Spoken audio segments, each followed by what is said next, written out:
And gold buyers, మీ కష్టాల్లో నమ్మకమైన మీ ఆత్మీయ నేస్తం. ఆపరేషన్ బ్లూ స్టార్, ఇందిరాగాంధీ హత్యకి దానికి లింక్ ఉందా? అసలు ఖలిస్తాన్ అన్నది ఎందుకు ప్రత్యేకంగా కోరుకుంటున్నారు పంజాబీలు? ఈ మొత్తం ఆపరేషన్ అంతా మీకు చెప్పే ముందు ఇందులో అజిత్ దోవల్ గారి రోల్ ఏంటి? అంటే ఇప్పటికీ అప్పటికి ఆయన ఏ విధంగా దాన్ని, అంటే ఇప్పుడే ఎంత యాక్టివ్ ఉన్నారంటే అప్పుడు ఏ విధంగా ఉండేవారు? బిఫోర్ నేను దీని గురించి మాట్లాడే ముందు, ఎందుకంటే ఆపరేషన్ బ్లూ స్టార్ ఒక కమ్యూనిటీకి చెందింది కాదు, ఒక దేశంలో జరిగిన ఒక ఇన్సిడెంట్. కాకపోతే మన దేశ చరిత్రలో, ఇండిపెండెంట్ చరిత్రలో ఇది ఒక చీకటి అధ్యాయం సార్, ఖచ్చితంగా. ఎందుకంటే ఒక కమ్యూనిటీ సెంటిమెంట్స్ని దాటుకుంటూ, కమ్యూనిటీ అతి ప్రేమతో నమ్మే ఒక టెంపుల్ లోపలికి ఆర్మీ వెళ్ళడము, ఇది మన దేశ చరిత్రలో మొదటిసారి జరిగింది. సో ఆ దిశలో మనం చూసుకుంటే ఒక చీకటి అధ్యాయం. అంటే గోల్డెన్ టెంపుల్లోకి వెళ్ళడం అన్నది ఒక గుడిలో మిలిటరీ ఆపరేషన్ జరగడం. అంటే మిలిటరీ ఆపరేషన్ అంటే సార్ కొలాటరల్ డ్యామేజ్ ఉంటుంది.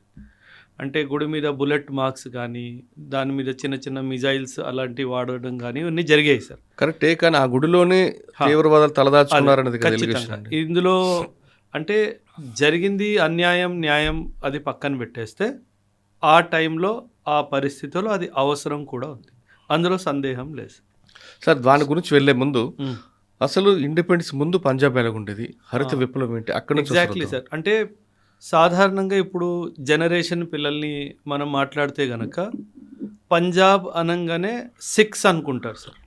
కానీ ఇది ఇండిపెండెన్స్ ముందు వాస్తవం కాదు. ఇప్పుడు ఉన్న పంజాబ్, అప్పుడున్న పంజాబ్ చాలా వేరు సార్. ఓకే. ఇన్ఫ్యాక్ట్ మన దేశం పార్టీషన్ జరిగినప్పుడు టెక్నికల్గా చూసుకుంటే పార్టీషన్ జరిగింది పంజాబ్ది సార్, దేశాంది కాదు. అంటే పంజాబ్ అనే ఒక రాష్ట్రం అనుకోండి, బ్రిటిష్ ప్రిన్స్లీ స్టేట్ కింద. సో ఆ పంజాబ్ అనే ప్రాంతమే రెండు విభజనలుగా మారింది సార్. ఒకవైపు వెస్ట్ పంజాబ్ ఏదైతే ఉందో అది పాకిస్తాన్కి వెళ్ళిపోయింది, ఈస్ట్ పంజాబ్ మన దగ్గరకు వచ్చింది. కానీ ఆ పంజాబ్లో సిక్ పాపులేషన్ అసలు మెజారిటీయే కాదు sir. Majority was Hindu and Muslims. ఎప్పుడైతే ఈ పార్టీషన్ జరిగిందో అక్కడి నుంచి సిక్ కమ్యూనిటీ వాళ్ళు చాలా ఎక్కువ సంఖ్యలో తరలి వచ్చారో అప్పుడు పంజాబ్లో సిక్ మెజారిటీ వచ్చింది తప్పితే, అప్పట్లో మనము సెన్సస్ తీసుకుంటే కనుక ఓన్లీ పటియాలా అనే ఒక ప్రాంతంలో మాత్రమే 48% Punjabi, 6. So Punjabi is a state acronym. అంటే నువ్వు తెలంగాణ అని అంటారు కదా సార్, నువ్వు ఆంధ్ర అని అంటారు కదా. సో అలా పంజాబ్లో నివసిస్తున్న హిందూ కానీ, సిక్ కానీ, క్రిస్టియన్ కానీ, ఎవరైనా సరే, ముస్లిం కానీ, he's a Punjabi. So because he stays in the state of Punjab. Okay. So Sikh అనేది ఒక రిలీజన్, పంజాబ్ అనేది పంజాబ్కి చెందినవారు అనేది ఒక ప్రాంతానికి చెందినవారు. ఇప్పుడు బ్లూ స్టార్కి మనం డైరెక్ట్గా వెళ్ళే ముందు ఖాలిస్తాన్ గురించి మనం మాట్లాడాలి సార్. ఖాలిస్ అనే పదానికి అర్థం ఏంటంటే, khalis is a Persian word sir. Khalis means pure. అంటే Khalistan means a land pure for Sikhs. Actually ఏం జరిగిందంటే సార్, 1940లో ముస్లిం లీగ్ వాళ్ళు ఒక రెజల్యూషన్ పాస్ చేశారు, లాహోర్ రెజల్యూషన్ అని చెప్పి. ఈ లాహోర్ రెజల్యూషన్ ఏం జరిగిందంటే, పార్టీషన్ అయిపోయిన తర్వాత ఇక్కడ పాకిస్తాన్ అనే ఒక దేశం పుడుతుంది. ఇక్కడ ఇస్లామిక్ బిలీఫ్ సిస్టమ్ ప్రకారంగానే ఈ దేశాన్ని నడపడం జరుగుతుంది. అంటే ఒక థియోక్రాటిక్ స్టేట్, అంటే రిలీజియన్ పర్స్పెక్టివ్లో దీన్ని నడుపుతాం. కానీ నేను అన్నాను కదా, చాలామంది సిక్స్ అక్కడ ఉంటారు. దెన్ వీళ్ళు అనుకున్నారు మా పరిస్థితి ఏంటి, because we don't want to be ruled by a Muslim land or a Muslim people. ఆ ముస్లిమ్స్ విధానాల ప్రకారంగా మమ్మల్ని రూల్ చేస్తామంటే ఎలా? అండ్ ఇటువైపు చూస్తే ఒక ఫియర్ ఏంటి అంటే, అప్పట్లో డిస్కోర్స్ ఎలా జరిగేదంటే, భారతదేశము ఒక హిందూ రాష్ట్రంలా రానున్నది. అంటే ఇట్ వాజ్ నాట్ ట్రూ, కానీ ఒక అపోహ క్రియేట్ అయింది. సో ఉన్న దేశమేమో ముస్లిం దేశం అయిపోతుంది, వెళ్ళాలనుకున్న దేశమేమో హిందూ దేశం అయిపోతుంది, మనం ఏంటి?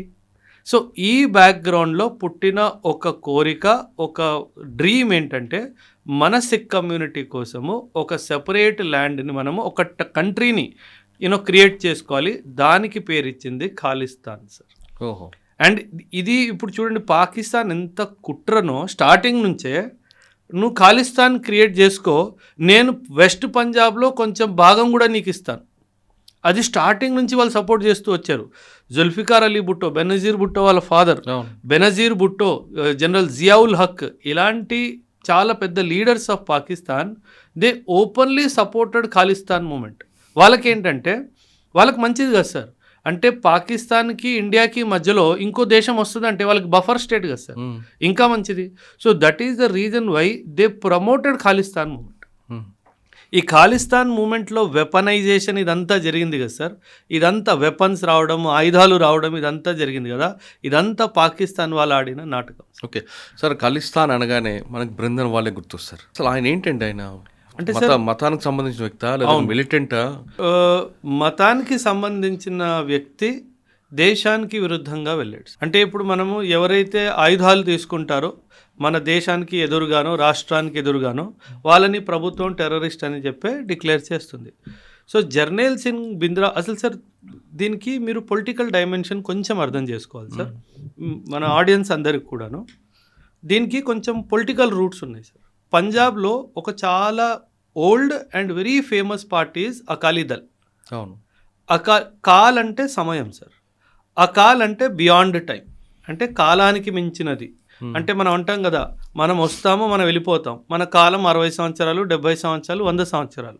దేవుడు ఏంటి, అకాల్ అంటే ఆయన టైం ముందు పుట్టాడు, టైం తర్వాత కూడా ఆయన ఉంటాడు, అంటే ద పర్పెచ్యుటీ ఆఫ్ గాడ్ అంటాం కదా, అలా అకాలీ అంటే బియాండ్ టైం అనమాట. Okay. Akali Dal is the most famous political party in Punjab. And ఈ అకాలీ దల్ ఏంటంటే దాని vote basis Sikh populations. So Congress party in the centre, especially Indira Gandhi garu prime minister అయినప్పుడు ఆ 70s, late 60s, 70s Indira Gandhi wanted Congress to come in Punjab. Congress party పంజాబ్లో కూడా రాష్ట్రంలో party ఏర్పాటు చేయాలి, అంటే ప్రభుత్వాన్ని స్థాపించాలి. అది ఎలా జరగాలి, అప్పుడు ఏం చేయాలి, అకాలీదళ్ యొక్క రెప్యుటేషన్ని మనం కొట్టాలి. అకాలీదళ్ రెప్యుటేషన్ని కొట్టాలి అంటే అక్కడ ఒక క్యారెక్టర్ రావాలి. ఆ క్యారెక్టర్ని ఎంచుకుంది జర్నైల్ సింగ్ బింద్రావాలే. ఆ జర్నైల్ సింగ్ బింద్రావాలేని ఎందుకు ఎంచుకుందంటే sir, he actually religious teacher sir. అక్కడ ఒక సార్ సిక్ కల్చర్లో మీరు వినే ఉంటారు, టక్సాల్ అని పదం విని ఉంటారు. ఓకే. గురుద్వారాతో పాటు టక్సాల్ అని కూడా ఉంటుంది సార్. ఈ టక్సాల్ ఏంటి అంటే పిల్లలకి సిక్ గురుముఖి నేర్పించడము, హోలీ గ్రంథ్ ఎలా చదవాలి నేర్పించడము, సిక్కిజం వాటి బేసిక్ ప్రిన్సిపల్స్ ఏంటి ఇవన్నీ నేర్పించడము, ఇవన్నీ చేస్తారు సార్. సో ఎవరైతే ఈ టక్సాల్కి హెడ్ ఉంటారో ఆయనకి మంచి ఫాలోయింగ్ ఉంటుంది సార్ సిక్ కమ్యూనిటీలో. ఇప్పుడు ఆ అకాలీదళ్ ఓట్స్ని డివైడ్ చేయాలి అంటే అక్కడి నుంచే ఇంకో మనిషిని తీసుకురావాలి కదా సార్. సో అలా కాంగ్రెస్ పార్టీ ఐడెంటిఫై చేసిన మనిషి జర్నైల్ సింగ్ బింద్రావాలే సార్. ఆయన టక్సాల్ ఏదైతే నడిపించేవాళ్ళో దాన్ని దమ్దమీ టక్సాల్ అనేవాళ్ళు. ఆ దమ్దమీ టక్సాల్ని నడిపించే జర్నైల్ సింగ్ బింద్రావాలని ఇందిరాగాంధీ యాక్చువల్లీ ఈ ప్లాన్ వేసింది ముగ్గురు సార్, జ్ఞాని jail Singh, Sanjay Gandhi and Rajiv Gandhi.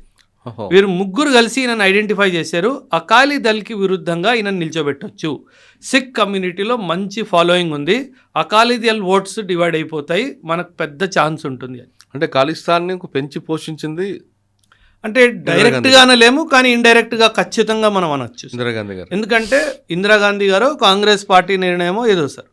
So when Jarnail Singh బింద్రావాలేని వీళ్ళు ఐడెంటిఫై చేసిన తర్వాత అంటే ఒక మాన్స్టర్ని క్రియేట్ చేశారు సార్, అంటే ఒక రాక్షసుడిని క్రియేట్ చేశారు. ఇప్పుడు ఆయనకు ఆయుధాలు ఇచ్చారు, ఆయనకి డబ్బు ఇచ్చారు సార్. ఒక టైం ఎలా ఉండేదంటే కమ్యూనిటీలో ఏం టాక్స్ ఉండే అంటే జర్నైల్ సింగ్ బింద్రావాలే can talk to Indira Gandhi and Zail Singh directly, అంత పవర్ ఉండే సార్ ఆయనకి. అంటే ఇప్పుడు ఫర్ ఎగ్జాంపుల్ సార్ నా దగ్గర మోదీ గారి నంబర్ ఉంది, పర్సనల్ నంబర్, మీరు మాట్లాడతారని నేను మీకు చెప్తే మీరేమనుకుంటారు, అమ్మ ఒబ్రో సార్ ఎంత పెద్దోడరా, డైరెక్ట్గా పిఎంతో టచ్ ఉంది. సో ఇమాజిన్ ఫాలోవర్స్ ఆయన్ని చూస్తున్నారు, he can talk to Indira Gandhi and Zail Singh directly. So ఏమవుతుంది, ఒక ట్రస్ట్ బిల్డ్ అవుతుంది. సో పెద్ద ఎత్తున ఆయనను ఫాలో అవడం జనాలు స్టార్ట్ చేశారు. అకాలీదళ్ ఏం చేసిందంటే అకాలీదళ్కి అర్థమైపోయింది, అమ్మో కాంగ్రెస్ పార్టీ వీడిని వేసేసుకుంది, మన ఓట్స్ డివైడ్ అయిపోతాయి. నేషనల్ ఫ్రంట్లో ఏం జరిగిందంటే సార్ 1975 ఎమర్జెన్సీ, మీరు ఆ టైం పీరియడ్ అందరికీ తెలుసు. Congress got busy in Delhi sir. వాళ్ళు ఢిల్లీలో బిజీ అయిపోవడం వల్ల జర్నైల్ సింగ్ బింద్రావాలని వీళ్ళు పట్టించుకోలేదు. 1975 నుంచి 1980 ఒక 5 సంవత్సరాలు. ఈ టైంలో అకాలీదళ్ వాడు బింద్రావాలని వేసుకెళ్ళిపోయాడు సార్.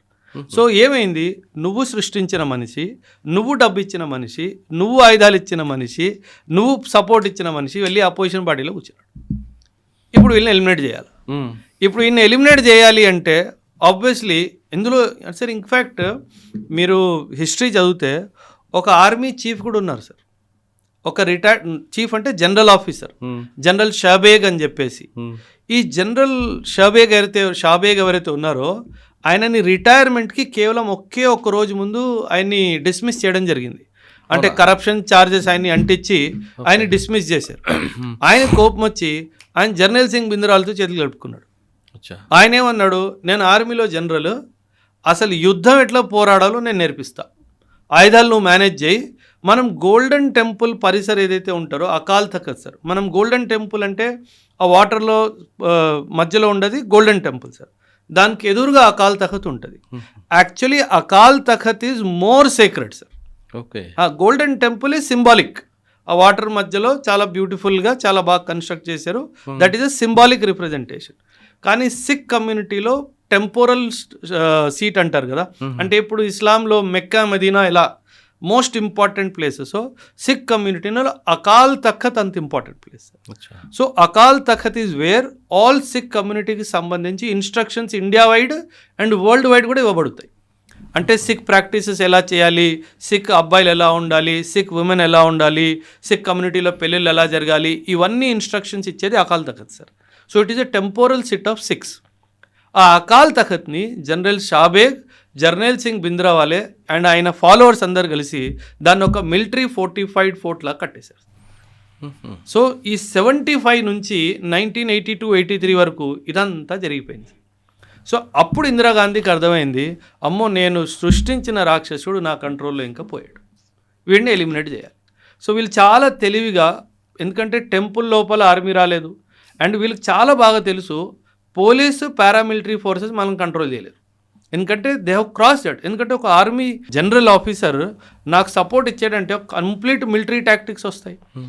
అండ్ మీకు గుర్తుంటే సార్ ఈ టైం పీరియడ్లో చాలామంది సిక్ కమ్యూనిటీ వాళ్ళు కూడా ఆర్మీ వదిలేసి రిటర్న్ రావడం జరిగింది. అంటే ఈ గోల్డెన్ టెంపుల్ మీద ఏదో జరగబోతుంది, మీరందరూ తిరిగి రావాలి, దేశం కన్నా మనకి ఇది కూడా ముఖ్యము అన్నట్టు ప్రచారం చేయడం జరిగితే చాలామంది సిక్ కమ్యూనిటీ పిల్లలు ఆర్మీ ఉద్యోగాలు వదిలేసి రిటర్న్ రావడం జరిగింది. సో వీళ్ళు ఏం చేశారు, ఈ ఫాలోవర్స్ని కొందరు ఆర్మీ పర్సనల్, కొందరు సివిలియన్స్, వీళ్ళందరినీ తీసుకొని ఒక పెద్ద కంటోన్మెంట్లా తయారు చేస్తారు అకాల్ తఖత్. అందుకు ఆర్మీ వాడాల్సి వచ్చింది సార్ ఇందిరాగాంధీ. సో ఖచ్చితంగా మేబీ ఆ సిచ్యువేషన్కి కారకురాలు ఆవిడే అయినా, ఆ కాంగ్రెస్ గవర్నమెంట్ అయినా సరే, but at the end of the day తను అది కంపల్సరీ అయిపోయింది సార్.